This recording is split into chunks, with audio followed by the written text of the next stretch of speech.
2024 தமிழ் சினிமாவை உலகமே பாராட்டிய இந்த படங்களுக்கு தேசிய விருது இல்லையா? Hi friends, welcome to our cine Arangam channel. 2024 ஆண்டு தமிழ் சினிமாவுக்கு ரொம்பவே வித்தியாசமான வருடம். பெரிய ஹீரோ, பெரிய பட்ஜெட், பெரிய ப்ரமோஷன் இல்லாமலே கதை மற்றும் நடிப்பை மட்டுமே நம்பி வந்த பல திரைப்படங்கள் ரசிகர்களின் மனதில் நீங்காத இடத்தை பிடிச்சது.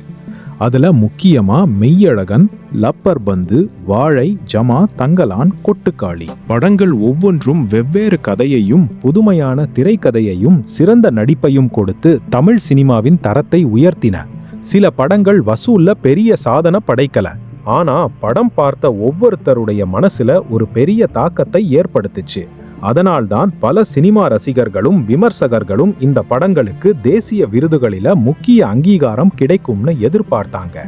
ஆனா தேசிய விருது பட்டியல்ல இந்த படங்கள் இல்லாதது பல ரசிகர்களுக்கு ஏமாற்றமா இருந்தது. அதே நேரத்தில் ராயன் திரைப்படத்திற்கு தேசிய விருது கிடைத்தது. ராயன் ஒரு நல்ல படம் இல்லைன்னு யாரும் சொல்ல முடியாது. ஆனா பலருடைய கேள்வி என்னன்னா, மெய்யழகன், வாழை, கொட்டுக்காளி, ஜமா, லப்பர் பந்து, தங்கலான் போன்ற படங்களுக்கும் அங்கீகாரம் கிடைத்திருக்க வேண்டாமா என்பதுதான். பெரிய பட்ஜெட் படங்களுக்கு பெரிய ஹீரோ, பெரிய ஹீரோயின், பெரிய மியூசிக் டைரக்டர், பெரிய ப்ரொமோஷன் இவை எல்லாம் இருக்கும். அதனால் அந்த படங்கள் ரசிகர்களை எளிதாக சென்றடையும். ஆனா சின்ன படங்களுக்கு இவை எதுவுமே இருக்காது. அவங்க நம்புறது நல்ல கதையையும் நல்ல நடிப்பையும் மட்டும்தான். வசூல் குறைவாக இருந்தாலும் அந்த மாதிரி படங்களுக்கு கிடைக்க வேண்டிய மிகப்பெரிய அங்கீகாரம் தேசிய விருது போன்ற விருதுகள் தான். அதனால்தான் இந்த முறை தேசிய விருது அறிவிப்புக்கு பிறகு சமூக வலைதளங்களில பலரும் தங்களுடைய கருத்துக்களை பகிர்ந்து வராங்க.